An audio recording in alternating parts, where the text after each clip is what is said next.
రఘుమూర్తి గారు, కర్ణాటక పాలిటిక్స్ చూస్తూ ఉంటారు. జాతీయ స్థాయిలో బలంగా ఉన్నప్పుడు ఏ పార్టీకైనా ఆ దన్ను ఆ పట్టు వేరు, మనందరికీ తెలుసు. ఇప్పుడే కిషోర్ గారు కూడా చెప్పారు.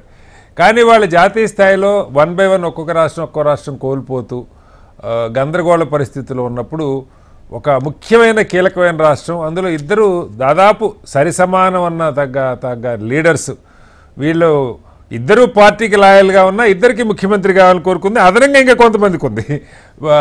పరమేశ్వర, ఈవెన్ మల్లికార్జున ఖర్గే గారు కూడా ఎప్పటి నుంచో కర్ణాటక సీఎం కావాలని కోరిక ఉందని ఆయనకని చెప్తారు. మరి ఇవాళ ఆయన మళ్ళీ వెనక్కి వస్తారో లేదో మనకు తెలియదు. ఏంటి కాంగ్రెస్ హైకమాండ్ దీన్ని ఎలా హ్యాండిల్ చేయబోతుంది?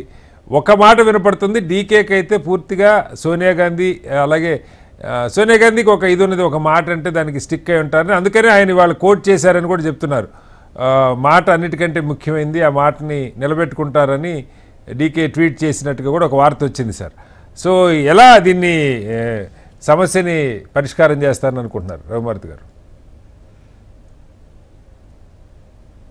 సార్ మ్యూట్లో ఉన్నట్టున్నారు రఘుమూర్తి గారు, మ్యూట్లో ఉంది, ఒకసారి అన్మ్యూట్ చేయండి. దీనిలో మనం ఆలోచించాల్సింది, మనం అంటే ప్రజలుగా, ఓకే, కర్ణాటక ప్రజలకి సిద్ధరామయ్య ఉన్న, డికే శివకుమార్ ముఖ్యమంత్రి అయినా, ఓకే, ఆ మార్పు వలన లేదా మార్పు జరగకపోవటం మూలంగా వచ్చే మంచి ఏమైనా ఉందా? ఓకే, ఇది కీలకమైన అంశం. ఓకే, దాన్ని వదిలిపెట్టి మనం మాట్లాడుకోవటం అంటే పార్టీల గురించి మాట్లాడుకోవాలి. Number 1 Congress party. కాంగ్రెస్ పార్టీకి గాని బీజేపీ పార్టీకి గాని అధికారంలో ఉన్న ఏ పార్టీకైనా ముఖ్యంగా ఆ పార్టీకి ప్రజాస్వామిక ధోరణి కాకుండా ఉన్నప్పుడు ఇలా అడ్డంగా ఎప్పుడు కావాలంటే అప్పుడు మార్చుకోవచ్చు పార్టీ శక్తిని బట్టి. ఇవాళ కాంగ్రెస్ పార్టీ బలహీనంగా ఉంది కాబట్టి కర్ణాటకలో ఈ విషయాన్ని హ్యాండిల్ చేయటం కష్టం అనే ఒక కంక్లూజన్ కూడా వచ్చారు. అయితే కాంగ్రెస్ పార్టీ ఎలా దీన్ని పరిష్కరించుకున్నా, అసలు దీని నుంచి మనం నేర్చుకోవాల్సింది ఏంటి, పార్టీలు ఎలా ప్రవర్తించాలి. ఓకే, కాంగ్రెస్ పార్టీ గాని, అది బీజేపీ గాని, అది కమ్యూనిస్టులు కావచ్చు, ఎవరైనా. ఇప్పుడు కాంగ్రెస్ పార్టీ సమస్య ఇది. మల్లికార్జున ఖర్గే కావాలంటే రాహుల్ గాంధీని తోడు తీసుకొని వెళ్ళి అక్కడున్న శాసనసభ్యుల్ని, కాంగ్రెస్ శాసనసభ్యులందరినీ కూర్చోబెట్టి, బాబు ఏం చేద్దాం చెప్పండి అనే అభిప్రాయాలు తీసుకొని, ఇలా అయితే ఒక ఒప్పందం నిజంగా జరిగి ఉంటే, మొదటిసారి మనం ఇలా అనుకున్నాం, ఇప్పుడు సిద్ధరామయ్య గారేమో కొంచెం నేనే ఉంటానే అంటున్నారు,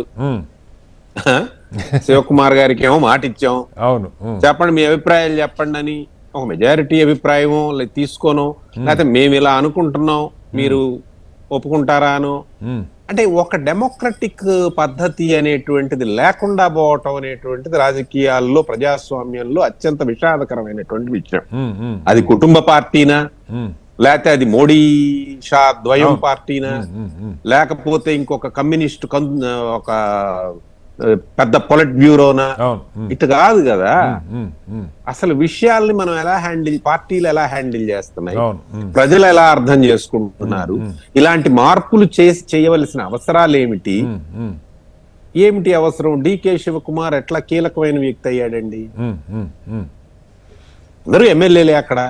అంటే పార్టీ గెలుపు కోసం తీవ్రంగా, అంటే ఎవరికి ఇవాళ పార్టీల గెలుపుల కోసం అందరూ పనిచేస్తారు. సిద్ధరామయ్యలు వీళ్ళు కాదు పనిచేస్తున్నారు, వెనకాల ఉన్న డబ్బు.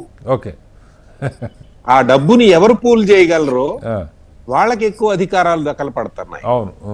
లేదా ఎక్కువ మందిని ఎవరు మొబిలైజ్ చేసి అట్టి పెట్టుకోగలుగుతారో వాళ్ళకి అధికారం దఖలపడుతున్నది. ఆ రోజున ముందు సిద్ధరామయ్యని చేయటానికి ఆయన వెనకాల ఎమ్మెల్యేల మద్దతు కొంచెం ఎక్కువ కనపడి ఉండొచ్చు. అయితే ఎక్కువ డబ్బు ఖర్చు పెట్టి లేకపోతే దాన్నంతా ఆర్గనైజ్ చేసిన వాడు శివకుమార్ అయ్యి ఉండొచ్చు.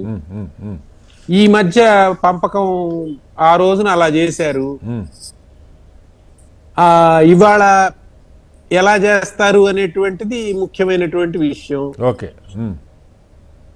అంతే కదా. ఇవాళ బీహార్ ఎన్నికల్లో బలహీన పడ్డారు కాబట్టి దీన్ని వాళ్ళు కొంచెం ఇద్దరికి నచ్చ చెప్పటంలో ఇబ్బందులు పడచ్చు. అట్లాగే బీజేపీ ఈ తమాషాని చూస్తూ అవును బీజేపీ వాళ్ళకు కూడా నిట్ట నిలువున పార్టీలను జీల్చి మళ్ళీ అధికార పీఠాలు కైవసం చేసుకున్న చరిత్ర చాలా ఉంది కదా. అలాంటి దానికి ఇక్కడ ప్రయత్నం చేయొచ్చు. ఓకే ఈ భయానికి వీళ్ళిద్దరూ కానీ ఒక మాట అనుకుందాం సార్ కాసేపు. సపోజ్ ఇప్పుడు డీకేకి కాదు ఏదో ఏదో మనం ఎలాగో చిలక చూసి మనం చెప్పలేం, కానీ దీనిలో పాయింట్ ఏంటంటే డీకే ఎప్పటి నుంచో డెస్పరేట్గా సీఎం కావాలన్నాడు. వాస్తవంగా కర్ణాటకలో బీజేపీకి సొంతంగా అంటే యడియూరప్ప గారి టైం అయిపోయింది, రెజ్యూమ్ ఆయన మీద చాలా ఆరోపణలు వచ్చినాయి, ఆయన నాయకత్వంలో గెలవలేకపోయారు, ఇవన్నీ ఉన్నాయి. అలాగే ఈయన ఒక్కలేక సామాజిక వర్గానికి చెందిన ఒక పెద్ద నాయకుడు యడియూరప్ప లింగాయత్. శివకుమార్ ఏమన్నా అంటే బీజేపీ ఆ ప్రయత్నం చేసే అవకాశం ఉందా? చాలా రాష్ట్రాలు ఇప్పుడు ఇందాక వారు చెప్పారు, కోట్ చేశారు, అటు మాధవరావు సింధ్యా గారు వాళ్ళ అబ్బాయిని కలిపేసుకున్నారు, జ్యోతిరాదిత్య సింధ్యాని, సచిన్ పైలట్ కోసం విశ్వ ప్రయత్నం చేశారు, ఆయన ఇంకా కలిసినట్లేదు. కానీ కాబట్టి అలాంటి ఏదైనా ఒక ఈక్వేషన్, ఎందుకంటే బీజేపీ సొంతంగా అక్కడ అధికారంలోకి వచ్చే పరిస్థితి లేదు, జేడీఎస్ సపోర్ట్ లేకపోతే సాధ్యం కాని పరిస్థితి. అలా ఏదైనా అవకాశం ఉంటుందా రవిమూర్తి గారు? దానికోసం తప్పనిసరిగా ప్రయత్నం చేస్తుంది బీజేపీ. అవకాశాన్ని ఎందుకు వదిలిపెడుతుంది? ఓకే, శివకుమార్ గాని సిద్ధరామయ్య గాని కొంతమందిని తీసుకొని వస్తే గవర్నమెంట్ ని ఫామ్ చేయడానికి, వాళ్ళనే ముఖ్యమంత్రిని చేయటానికి కూడా బీజేపీ వెనకాడదు. కాబట్టి బీజేపీ కాంగ్రెస్ ని విమర్శించడానికి లేదా కాంగ్రెస్ కల్చర్ ఏదైతే ఉందో దేశంలో ఒక పొలిటికల్ కల్చర్ ని కాంగ్రెస్ తీసుకొచ్చిందో ఆ కల్చర్ కి బీజేపీ ఏమీ అతీతం కాదు. కాకపోతే కాంగ్రెస్ పార్టీ కుటుంబ పాలన అయి ఉండొచ్చును, బీజేపీ దాని వెనకాల ఒక సాంస్కృతిక సంఘం నిలబడి ఉండొచ్చును, ఇట్లా లేదా కమ్యూనిస్టుల్లో కూడాను ఇలాంటి సందర్భాలు చాలా ఉన్నాయి. రాష్ట్రాల్లో పార్టీ మీద అధికారం కోసం నాయకత్వం ఎవరికి అప్పగించాలనే చర్చలు జరిగినాయి. కాబట్టి అధికారం ఉన్న చోట్ల ఇది తప్పదు.